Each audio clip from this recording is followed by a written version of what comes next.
Cada fin de semana. Desde allá, ¿eh? Y ahorita tengo 2 semanas aquí atorados. O sea, de baja. Me quedan otras 2 semanas más. Y cuando te vayas, ¿qué vas a seguir con el proyecto? ¿O hay alguien encargado de darle seguimiento al proyecto? La idea es que yo canalice a mis chicos para que se integren con Pilar a la mesa de jóvenes. Ella está formando una mesa de jóvenes, otra tiene el proyecto de hacer un parque de skate. Que canalicen para allá. Vamos a afinar eso, todavía tenemos que ver para dónde. Igual es buena pregunta, ahorita lo comentamos. Sí. Y bueno, sí, está chévere todo lo que estás haciendo. Y luego, que parte, es que Cuando ese te vayas, ese es uno de los puntos de la psicología social, ¿no? De la psicología comunitaria. Y luego, ¿cuál? ¿Y cuál es tu proyecto? Estoy haciendo ferias comunitarias. Estoy trabajando con chavitos ahí del barrio, formándolos con un taller de habilidades para la vida. Entonces que ellos empiecen a reducir 3 barreras principales. Universidad de las Californias Internacional, la Coordinación de Psicología, UDC Radio, presenta. Acabas de ingresar a tu espacio donde tus ideas son importantes, donde la estructura del pensamiento es lo que hay que estudiar a través de los conceptos de la ciencia. Esto es Diálogo Abierto, un espacio para tu mente. ¡Comenzamos! Hola, ¿qué tal? Muy buenas tardes. Iniciamos esta tarde del 15 de noviembre del 2012, pues con tu programa Diálogo Abierto por la Universidad de las Californias Internacional y desarrollado por alumnos de la Escuela de Psicología. En esta ocasión, mi compañera Lorena Luna está un poquito enfermita, entonces nos va a acompañar igual nuestra compañera de Psicología, Yesenia Facio. Hola, Yesenia, buenas tardes, ¿cómo estás? Hola, Miguel, buenas tardes. Muy bien, gracias. Ok. Pues en los controles te recuerdo donde están nuestros compañeros Jonathan de la O y Pamela Carranza.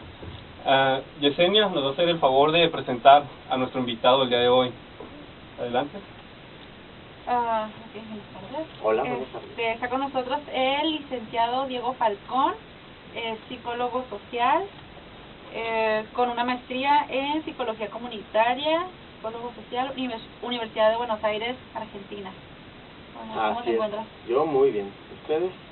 ¿Qué tal? También.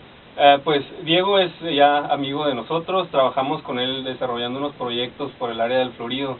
Él, como lo menciona nuestra compañera Yesenia, es psicólogo social y precisamente de esto vamos a hablar. ¿Qué es la psicología social?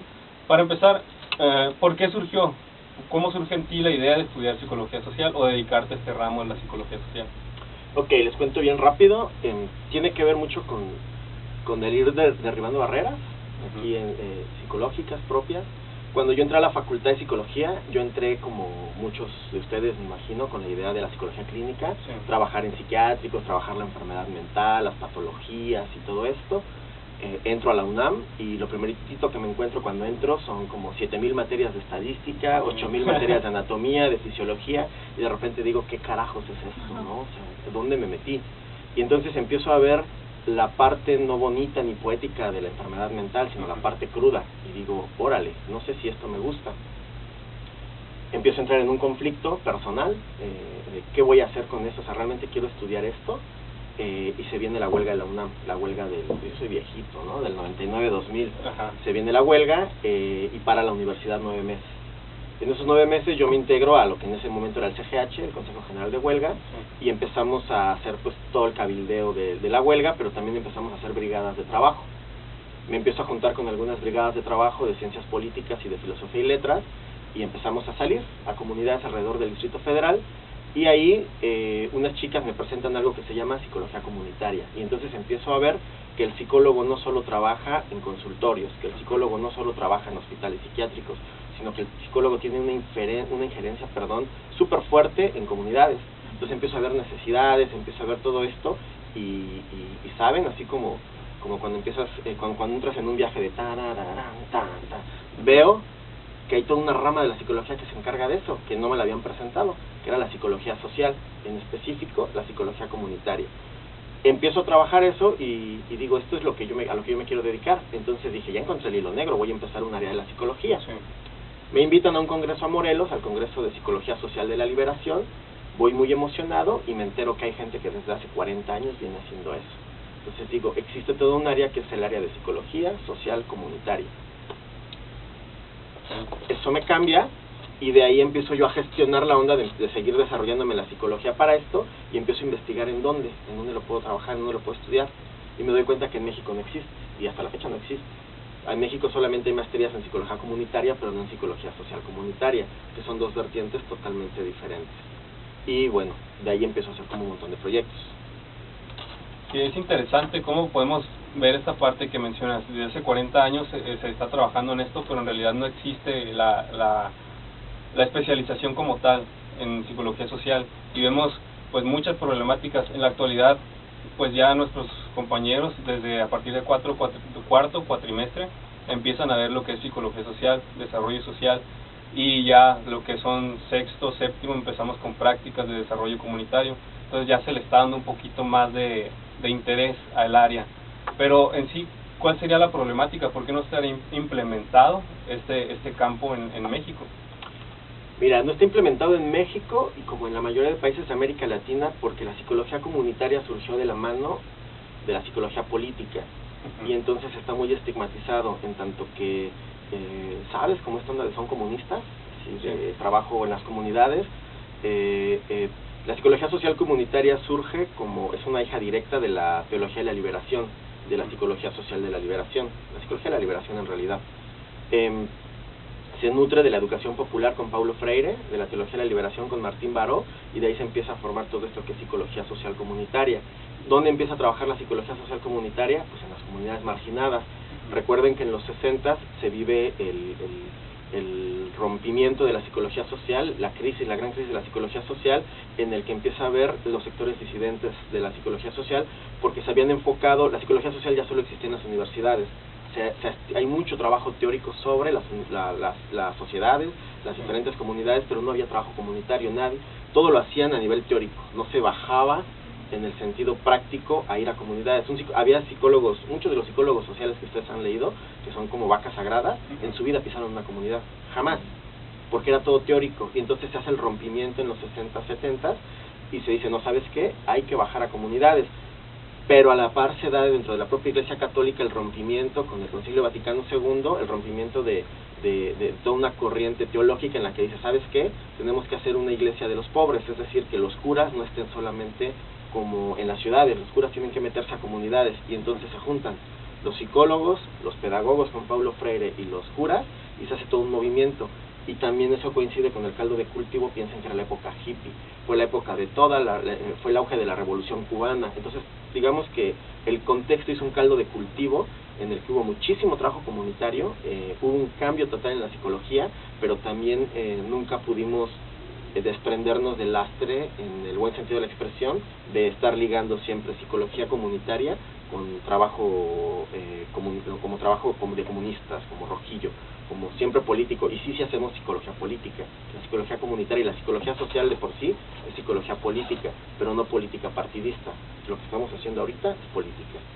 El hecho de estar comunicando ya es político, y eso es lo que aborda la psicología, pero nos cuesta mucho podernos desprender, y creo que en eso hemos fallado los psicólogos sociales.